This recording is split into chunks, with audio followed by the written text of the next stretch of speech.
sure right about now, you're thinking, I thought this was for the ADA, not the homeless. How did this guy get in here? My name is Josh Blue. I'm a stand-up comedian, and I'm here to celebrate the 25th anniversary of the ADA. I guess I've realized that through my comedy, I've helped to bring disability into the limelight. And what I wanted you guys to know is that wasn't my intention. I mean, humor is universal. Again, it's putting people at ease. It's making people see how comfortable I am with it. Disability is one of those topics that is very taboo still, and by me coming in and showing laughter and humor about it, I think really puts people at ease with what I'm trying to get across. My name is Nadi Jalo. I'm from the Seychelles. I am a member of the National Council for the Disabled in my country. I am in the International Visitors Leadership Program. Yesterday we have Mr. Josh, who came to give us a comedy. And I have to say it's my first time that I've laughed for almost 1 hour non-stop. It was more than great. But the most important thing is there was a message that Mr. Josh was broadcasting to the world. And I think that message was clear.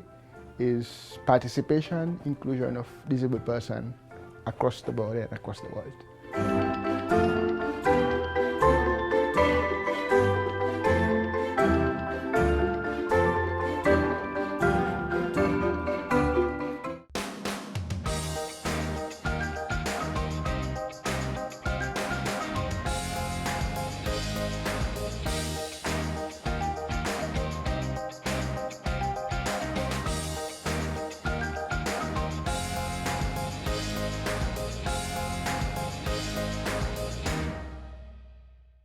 The Bureau of Educational and Cultural Affairs, also known as ECA, at the U.S. Department of State presents the Disability and International Exchange Program's historical timeline.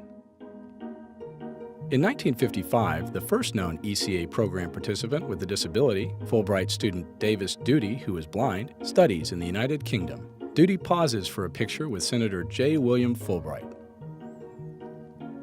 From 1970 to 1975, Alan Reich, who is paraplegic, serves as ECA's Deputy Assistant Secretary. He later founded the National Organization on Disability. In 1983, ECA sponsors its first disability-related professional exchange program between the United States and Germany. In 1985, ECA sponsors its first disability-related youth exchange program with the United States and the United Kingdom. The exchange takes place in Eugene, Oregon, with a grant to Mobility International USA. From 1985 to present, ECA and the Fulbright Commission in Italy offer Fulbright grants in deaf studies for Italian students to study at Gallaudet University in Washington, D.C. In 1993, the East Asia Employment and Education Exchange Program brings young professionals with disabilities to the United States from various East Asian countries to learn about best work practices. In 1994, the Future Leaders Exchange Program, FLEX for short, begins recruiting students with disabilities from Eurasia. In 1995, the first disability-related International Visitor Leadership Program, also known as IVLP, sends a group from Oaxaca, Mexico to the United States to learn about disability rights. Also in 1995, ECA launches the National Clearinghouse on Disability and Exchange to increase the participation of people with disabilities in international exchange programs. ECA awards a grant annually to Mobility International USA to administer it. In 1996, ECA awards $1.3 million to support the Paralympic Games in Atlanta, Georgia. In 1998, the National Clearinghouse on Disability and Exchange convenes the Joining Hands Conference to foster national dialogue between the disability and international exchange communities. From 1999 to 2001, ECA awards $1.5 million to support various components of the Special Olympics World Summer Games in North Carolina in 1999, and the Special Olympics World Winter Games in Alaska in 2001. In 2002, Sports United awards a sports grant to Georgia State University to conduct the first sport and disability program abroad. It takes place in Jordan, Morocco, Saudi Arabia, and Turkey. In 2003, Mary Tickle, a Benjamin A. Gilman International Scholarship recipient with cerebral palsy, studies in Wales. Since its inception in 2001, the Gilman program has included grantees with disabilities.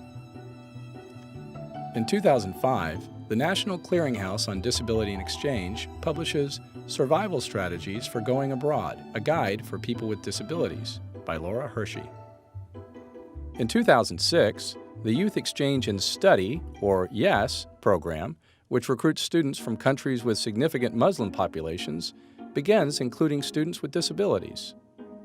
In 2006, Open Doors, funded by ECA, begins collecting data on U.S. students with disabilities who study abroad. In 2006, the first English Access Microscholarship program to include students with disabilities takes place in Libya. Access continues to offer English courses to students with disabilities globally.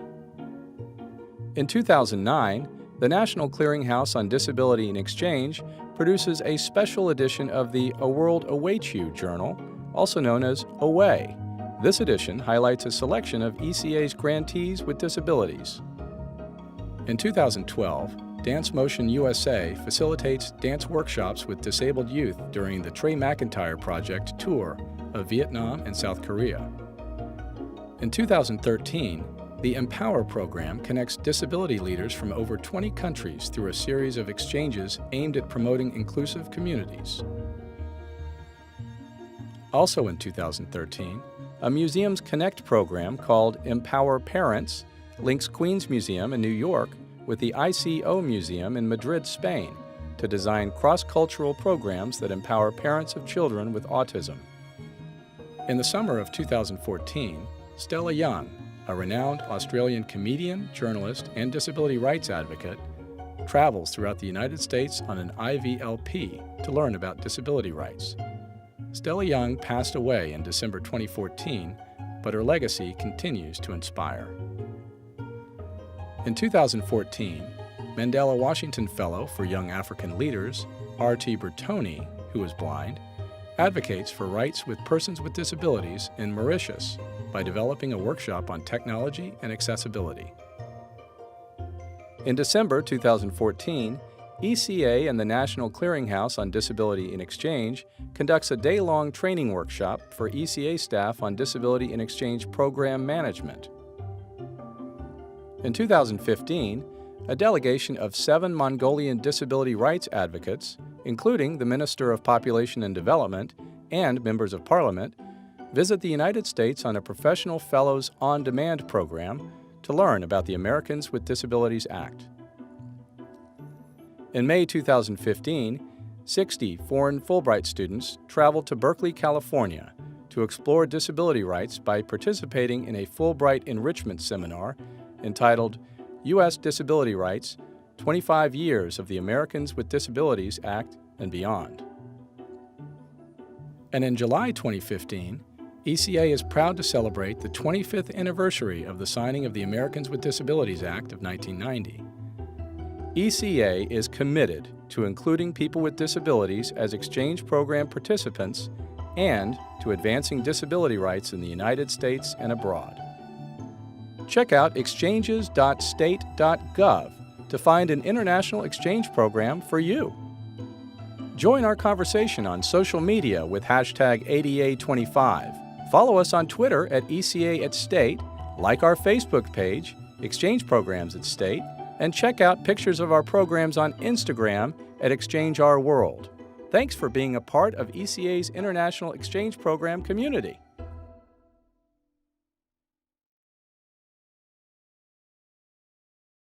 But you know, I am very grateful for the ADA. It's opened a lot of doors for me automatically. And my name is Shannon DeVito, and I am a comedian from Philadelphia, Pennsylvania.